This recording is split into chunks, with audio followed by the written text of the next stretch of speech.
162তম জন্মজয়ন্তীতে কবি প্রণাম জানিয়ে ঠাকুরবাড়ির রান্না ঘন দুধ দিয়ে মাছ বানিয়ে নিলাম। 600 মিলিলিটার দুধ ফুটিয়ে ঘন করে নিতে হবে। 300 গ্রাম মাছ, হাফ চামচ গুঁড়ো লঙ্কা, পরিমাণ মতো নুন, 1/4 চামচ গরম মশলা, একটি মাঝারি সাইজের পেঁয়াজ, 1 ইঞ্চি আদা ও 12 কোয়া রসুন একসাথে পেস্ট করে পেঁয়াজ, আদা ও রসুনের রসটুকু শুধু নিয়ে এই মাছের মধ্যে মিশিয়ে দিতে হবে।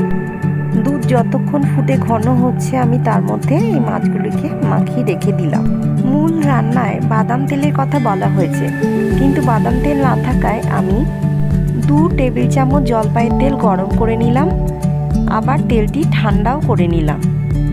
তেল ঠান্ডা হয়ে গেলে মাছের মধ্যে মিশিয়ে রেখে দিলাম।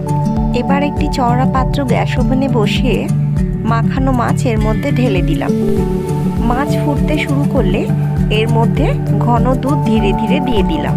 এবার ঢাকা দিয়ে প্রায় 8 মিনিট মতো রান্না করে ঢাকা খুলে উল্টে আরও 8 মিনিট রান্না করে নিলাম। তৈরি হয়ে গেল ঠাকুরবাড়ির অপূর্ব স্বাদের রান্না ঘন দুধ দিয়ে মাছ।